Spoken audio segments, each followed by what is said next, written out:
Good evening, dear viewers, and welcome to a new edition of the Daily Debate. I'm your host for tonight, Mohamed, and tonight we'll be talking about the role of the banking sector in the economy at large, especially in achieving sustainable development goals, the banking sector being a main pillar for growth. The banking sector is a vital pillar in achieving sustainable economic development, financing small and medium enterprises and mega projects as well. It is key to achieve SDGs and the road to sustainability, and the green economy tackles digital transformation.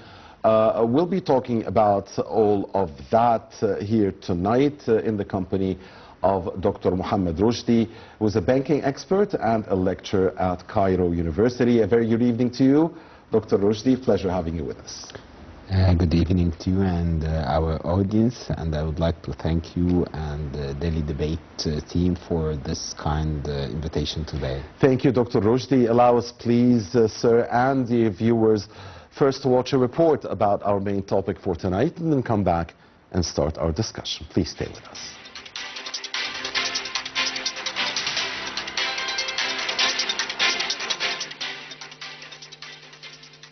Sustainable finance is key to achieve the Sustainable Development Goals, SDGs, through introducing new banking products and services and enhancing banking operations in a manner that integrates environment, society and governance elements, ESG, within banks' financing, lending and investment activities. It seeks to create sustainable benefits for all stakeholders, including clients, investors, employees, and society as a whole. Sustainable finance is a powerful tool that can be used to create balanced economic growth through transforming current threats into opportunities. It is a comprehensive concept that involves considering environmental and social risks within banks' lending and investment decisions. In addition, it involves financing projects that create environmental value, such as renewable energy and energy efficiency, and projects with positive social impact, including health, education, small, medium and micro projects, and labor-intensive projects that create job opportunities. It also includes commitment to the general framework of governance and transparency, and supports setting a monitoring, follow-up and evaluation systems to achieve a sustainable benefit for all parties. Climate change is considered as one of the most critical issues facing Egypt and the world. Although Egypt produces only 0.6% of the world's harmful gas emissions, it is highly exposed to the risks of climate change, which will give rise to social and economic challenges. For example, climate change affects agricultural yields. It also affects workers in the sector and the sectors and industries that depend on it. In addition, events associated with rising sea levels may force the abandonment of a number of coastal cities. However, despite these challenges, the Egyptian financial sector has a variety of opportunities and resources to capitalize on to become a leader in sustainable finance, whether on the environmental or social front. The scope offered by sustainable finance is sought to maintain long-term financial stability. On the environmental side, for instance, climate risk management reduces banks' exposure to climate-related financial risks and improves banks' readiness and preparedness to potential changes in policy and investors' appetite. From a social perspective, financial inclusion and financing micro, small and medium-sized projects that reduce poverty, unemployment and inequality contribute to increasing the ability of banks to attract savings, provide financial services to various groups of the society, and diversify their credit portfolios, thus enhancing economic and social development as well as financial stability.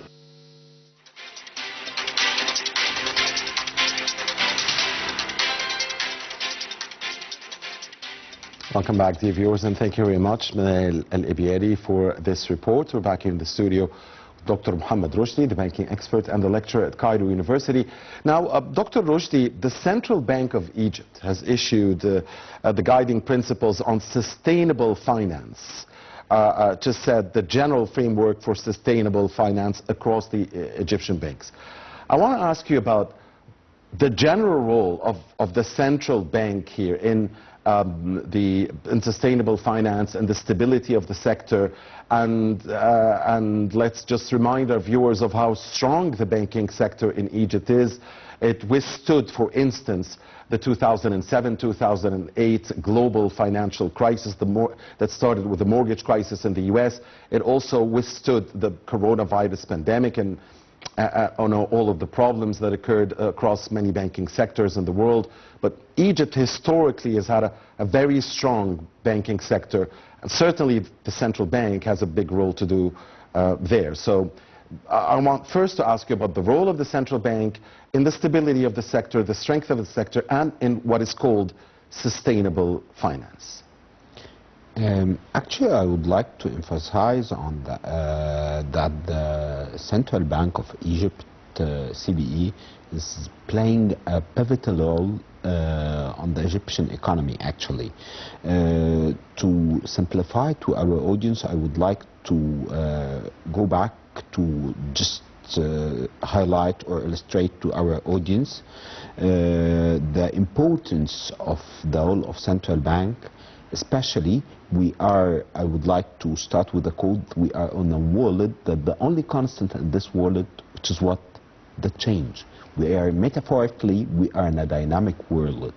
Everything is changing, especially illustrated a lot of challenges, a lot of crises that we faced on a global level and on a regional level and actually we have on a local level as well. Thank you. I would like to start from the GDP structure to highlight or illustrate to our audience the importance of central bank and how they contribute, or on another way they have a fingerprint on the Egyptian economy. First, our GDP structure, as you know, and our audience, consists of three main parts: the agriculture part, the industrial part, and the service part. And one of the most important, I would like to start with the agriculture part. Especially, we can say that nowadays, who didn't own his food, he didn't own his decision in another way. The banking sector is doing a great thing to support the agriculture part, and nowadays you can see one specialized banks that support the agriculture part, because this is what we are calling it in another way, national security. And the banking sector is playing a pivotal role on this part.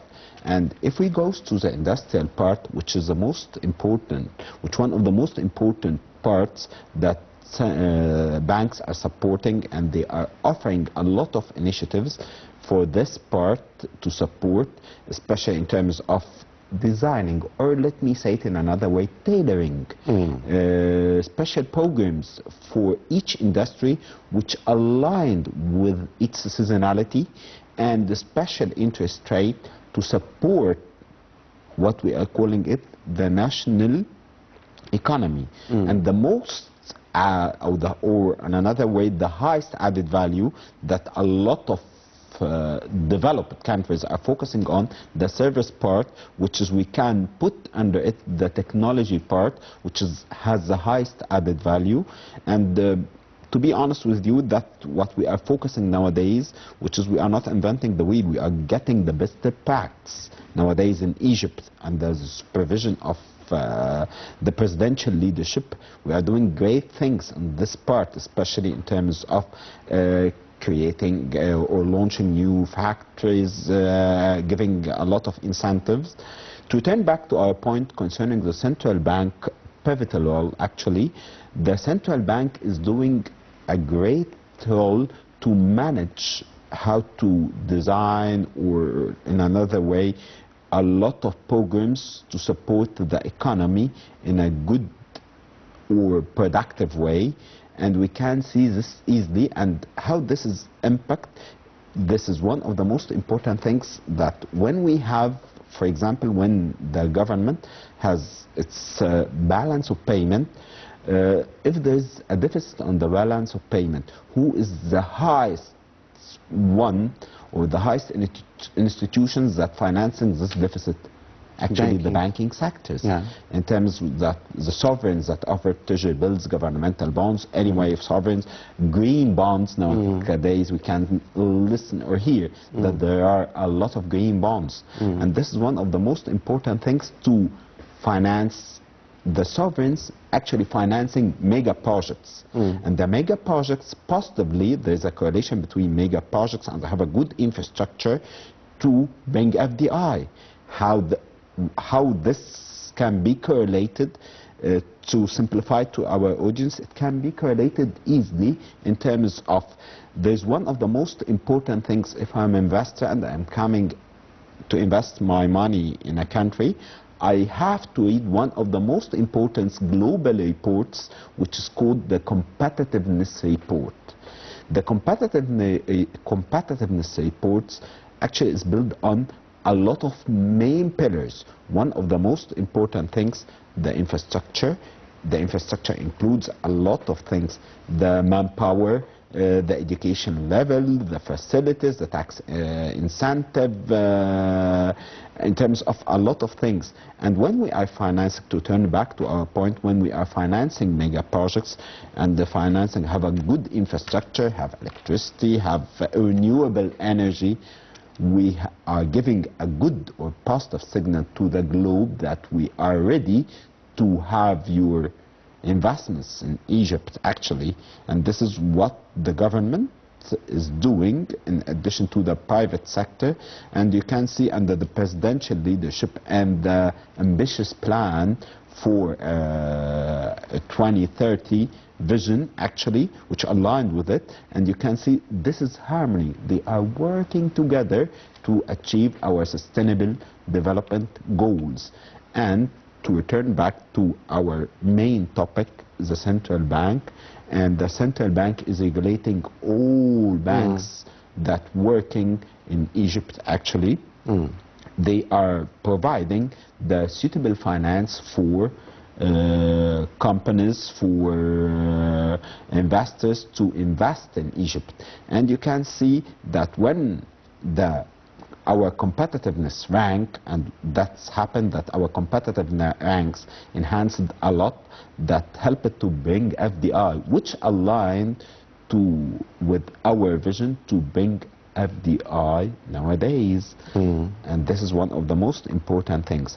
And the positive impact of bringing FDI, and it's quite challengeable actually to bring FDI, to have a foreign currency, to decrease the unemployment rate. And we can see easily that the unemployment rate, as far as I recall, it was in 2013, it reached to 13%, 13.5%, and nowadays it's 6.5%.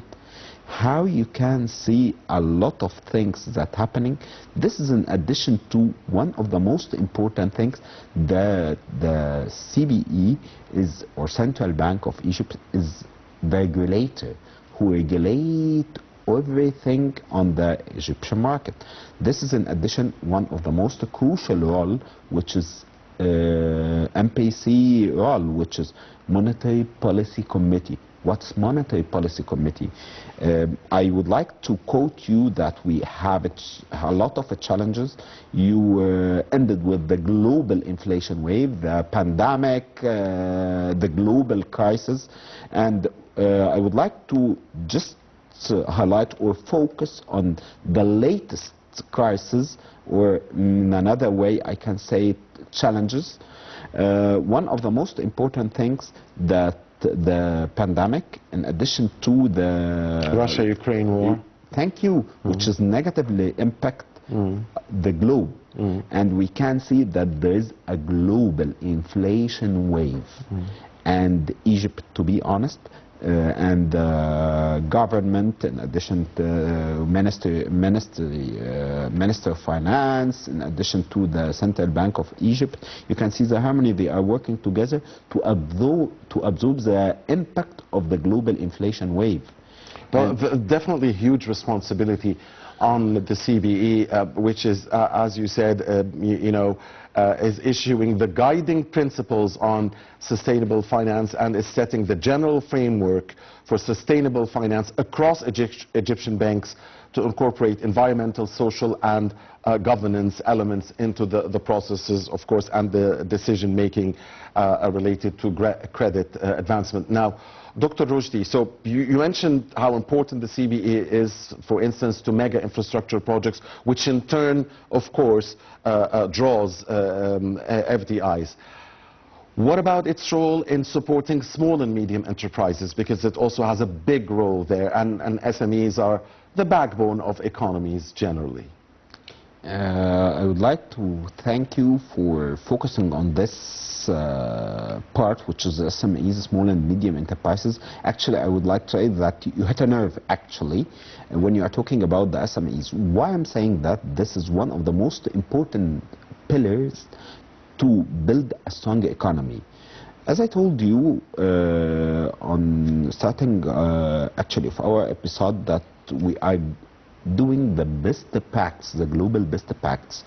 The government under the presidential leadership is focusing actually with coordination with Ministry of Finance and the Central Bank of Egypt on SMEs. Why SMEs is quite important to illustrate to our audience actually that if you would like to build a stronger economy, to give an simplified example, if you have two companies, for example, if your economy actually is built on two companies, if one of them is defaulted, what will happen? We will lose like 50% of our economy. But if we have a lot of companies, what will happen if one is defaulted? Another one will come. This is what we are calling it the organic. The market. Actually, this is the norm. One is coming. Accordingly, I would like to say it in another way. If you would like to mitigate the risk, you have to diversify your portfolio. Or if you would like to mitigate the risk, you shouldn't put all the eggs in one basket. Again, you're going back to the idea that you strongly emphasized, which is the structure of the GDP structure again. Actually, I'm trying to have a window to enter to the SMEs part, actually. The SMEs part is quite crucial because if you would like to have a stronger economy, you have to diversify the sources or the pillars that you build on it, your economy. Accordingly, SMEs, it helped a lot actually in decreasing the unemployment rate, actually in building economy, and it positively reflected on a lot of things. And the government and the presidential, under the leadership of President Abdel Fattah el-Sisi, is doing a great initiatives. One of those initiatives to help SMEs in terms of the first thing, providing tailor-made programs for small and medium enterprises, and actually we can see microfinancing. This is a new era for remote cities, for a lot of our families that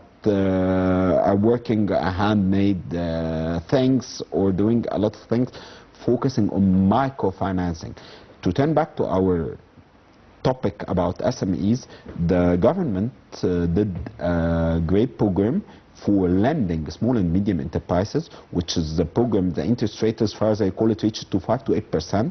In addition to enforcing one of the most important things on all banks that working in Egypt, to have like 20% from loans, 20 to 25% from loans portfolio to small and medium enterprises.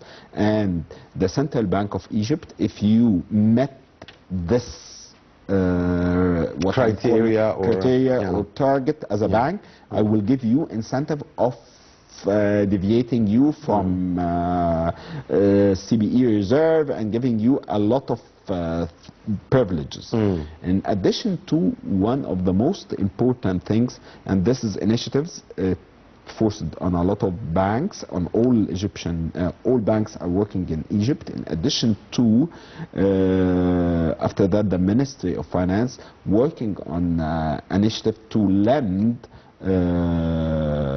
small and medium enterprises with lower interest rate. You can see nowadays that the interest rate, lending interest rate reached more than 20% now.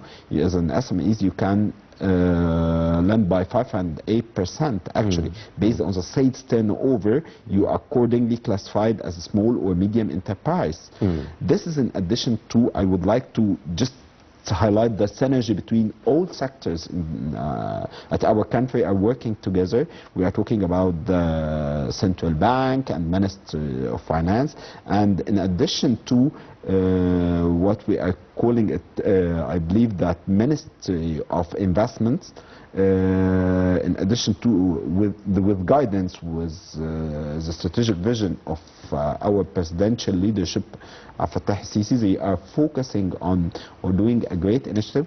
If you are an investor and you would like to have tax incentive or tax waiver, you have to have like 60% of from your components or the product ingredient Egyptian, from the Egyptian market or made in Egypt, to have the tax incentive. You can see accordingly we have a lower interest rate for financing small and medium enterprises, with coordination with Central Bank of Egypt, in addition to all banks that working in at the Egyptian market actually, and giving them a lot of incentives, in addition to Ministry of Finance. On another hand, to promote the products that the Ministry of Finance, in addition to with guidelines with the presidential leadership vision, they give a new tax incentive. If you are a company, multinational company in another way, and you would like to have the tax, you benefit from the tax incentive, you have to take those small and medium enterprises products and add it to your final product. Accordingly, you will deserve the tax incentive. How can you see this harmony? We didn't see it for long decades. Nowadays, we can see it in a good way.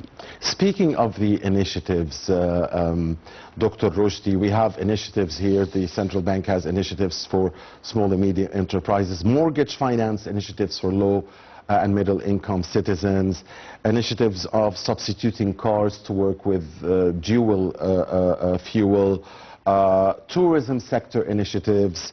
We remember during the coronavirus pandemic there was a lot of a big credit line was opened to the tourism sector.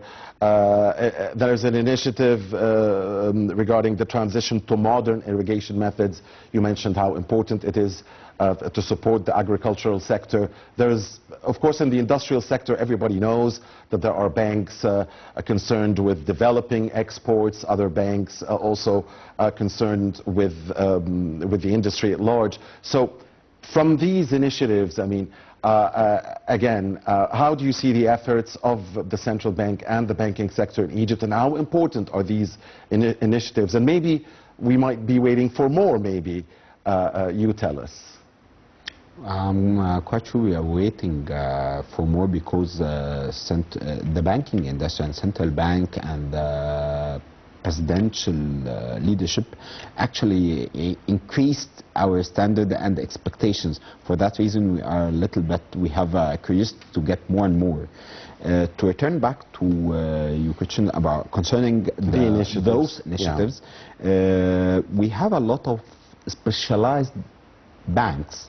I would like to quote you in terms of housing or mortgage banks, in addition to exports bank, and in addition to agriculture banks. Thank you. And there is overlapping. If I'm a commercial bank, I can lend, I can do a mortgage loan, and there's a great initiatives. If I would like to start with the housing part or the mortgage part, actually, there's a great initiatives for low and medium Income citizens, yes. Thank you.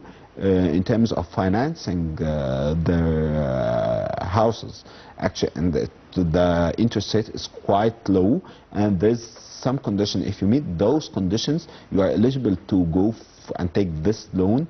And actually, you can see that a lot of housing initiatives that the government take it over, and it's finished, and they would like to deliver, and the finance was one of the obstacles for the Egyptian citizen, and the government is trying to facilitate it through banks in coordination with central bank. And this is one of the most important things. Yes, and giving really easy payment methods, I mean, sometimes over 20 years or over 30 years and so on. Thank you. And if we go back for the import and export part, in addition to there is specialized banks for exports, actually, and for trade. In another way, I can say it for trade. Actually, the central bank did a great role in terms of decreasing the gap between the black market, actually, and the official market for the foreign currency. And you can see nowadays there is no black market now. Actually, it's disappeared. There is no black market. Thank you. And you can see easily that there is one of the most important things in terms of which indicated that we are on the right path. The CBE, the foreign currency reserve, it increasing. In addition to a lot of initiatives. If we go for the third initiative in terms of tourism sector, one of the most important sectors, the government actually, or central banks, they consider the seasonality for tourism sector, and during the pandemic they stopped payment of loans, payment of the installments of loans for especially for the sector, the entire sector, in terms of the organizations and the household or the employees. They consider that, they give them the required support, and they give them special programs for the institutions, for tourism, for a lot of tourism institutions, to support them. If we can focus on one initiative, this will be a little bit unfair, because we have a lot of initiatives. And if we go for another area, which is the household segment, which is quite important, we shouldn't forget the household segment, because nowadays you can see one of the most important things, the financial inclusion, as you mentioned at the first of our... I was just going to ask you about that. Thank you. So let's define it, please, Dr. Roshdy. I mean, the simplest definition for the financial inclusion and the role of the banking sector here in the CBE. Actually, the financial inclusion, one of the most important initiatives, in my humble opinion, that the government is giving it a priority under the presidential leadership ambitious plan to reach our sustainable development goals. I would like to correlate those things together in another way. Financial inclusion, simply to simplify to our audience, is to give the required financing for people, deserved people, or in another way, if you have like you have your own business and you would like to have your own business and you are in our remote areas, it's unfair to that you couldn't get the required money to finance those things. This is in addition to this initiatives. The main objective is to empower youth and women, in addition to go for cashless society, because, as you know, and our audience, we reached that as far as I recall, more than 60% of our economy is unofficial economy. Nowadays, you can see that after especially the pandemic and a lot of initiatives that happened, the unbanked people decreased and the banking people ratio increased. As far as I recall, the latest report for Central Bank of Egypt that 70% of eligible citizen for banking actually, yeah, over the age of, let's say, of, I don't know, 18 or 21 or, okay. They facilitate things to start from 16. This is one of the smart things in my humble 16. Yes, you can open your account. This is what we are calling financial inclusion. Okay. Why? Because when you are a youth and we are building the mentality or reshaping this guy or this lady, it used to be 21 until very recently, right? Yeah. So it went from 21 to 60? Yes. Okay. Amazing. Just you have your ID. No. Yeah. Just yeah. you issued your ID, national your national ID, right? Actually. Yeah. You can have account at the bank, and you can just do some transactions. Just they are what we are calling it. They are trying to little bit give him the experience of banking and to grow together.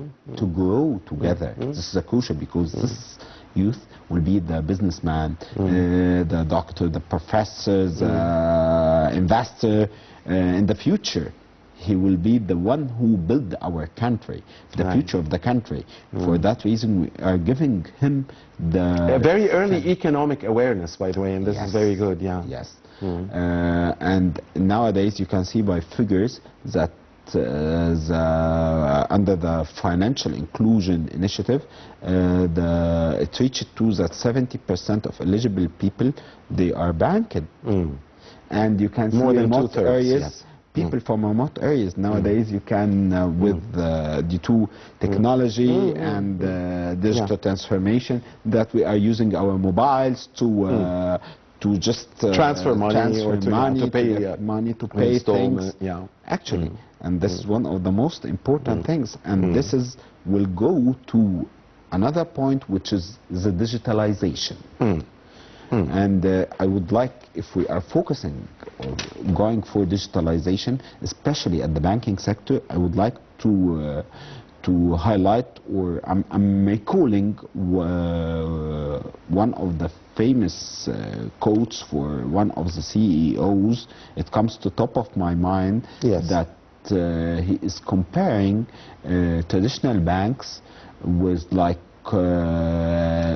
taxi, and we are calling it Uber moment. What's Uber moment? He's ironically said that if banks didn't develop, this is, as far as I call, one of CEOs of rich banks. Okay. He is saying that if we didn't develop ourselves to adapt with the new technology, we will face the Uber moment. He compared banks like traditional taxi. If they didn't develop, will be understood. Accordingly, the banks nowadays are focusing on the digital parts, and nowadays you can see that easily. You have your mobile wallet. You have digital banking. You can transfer. You can do all your payments through the mobile, despite the fact you are even stock market transactions. You can buy and sell stocks. And everything. You can do everything. Your utilities. You can pay your utilities through banks. This is a new era for banking. Actually, in addition to have what we are calling the cardless. Ironically, I think the coronavirus pandemic helped speed up the process. Is that true? Actually, yeah. It comes the process of digitalization. It comes to top of my mind one of the American jokes that spread during the corona, that asking who is leading your digital transformation at your company, the choices are CIO, CEO, or COVID-19. They selected COVID-19. Actually, COVID-19, COV, that would be COV. COVID-19 accelerated but I don't have any doubt. The transformation was bound to happen, yeah, sooner or later. Yeah. Coming. Yeah. As I told you, we only have a minute left, so I want you to wrap it up, please. Okay. As I started my episode with you today, that we are in a world that the only constant is a change. Accordingly, the digital transformation, especially for banking, is one of the most important things, and you can see this easily is happening, and the central bank is doing a great role to turn to our topic concerning banks, especially the new law for banking. As far as I call it, was 193 for year 2020. This is law including give one chapter for digital transformation. And to wrap up our points, that for the first time we can see all sectors are working with harmony together. They are integrating. They are actually integrating. There's a great synergy between Ministry of Finance, Ministry of Investments, in addition to banks, Central Bank of Egypt, in addition to all banks are working under the umbrella of central banks nowadays. A lot of initiatives to support our sustainable development goals. That was one of the ambitious plan for our presidential leadership, Mr. Fattah al-Sisi. Thank you very much, as always, Dr. Mohamed Roshdy, the banking expert and the lecturer at Cairo University. Always a great pleasure to have you with us, sir. And dear viewers, before we leave you, let's watch this report. And it talks about the road to sustainability and the green economy again, and the digital transformation again, with the big role of the banking sector there. Goodbye.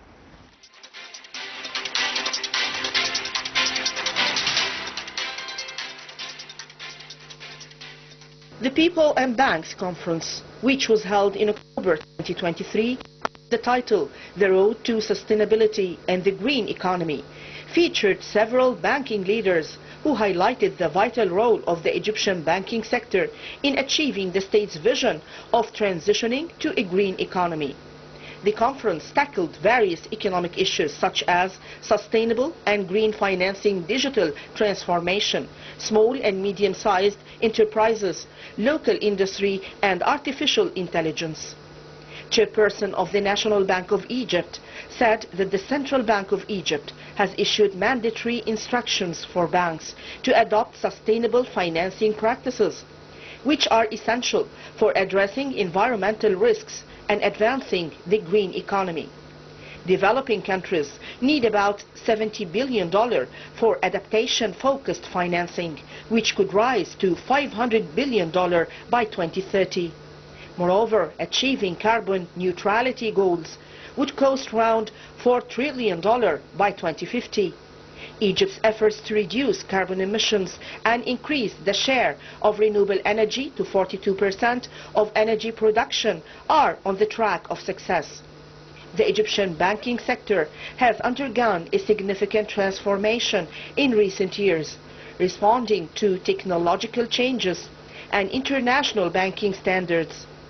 Banks have established sustainability sectors that follow the regulatory and legislative frameworks issued by the central bank, which take into account environmental, social, and governance criteria in financing projects and internal operations in alignment with Egypt's Vision 2030. Egyptian banks have succeeded in mobilizing financial resources and financing sustainable development projects by exploring new investment opportunities and improving the efficiency of investment allocation according to current priorities. They have also adopted various financial mechanisms and programs, as well as proposed financial alternatives and innovative solutions for development financing. FEB has established a Sustainable Finance Committee which aims to enhance FEB's role in putting Egypt on the map of leading countries in sustainable finance. He noted that the committee has successfully coordinated with the International Finance Corporation to hold workshops and trainings on sustainable finance strategy and environmental and social management systems for banking professionals.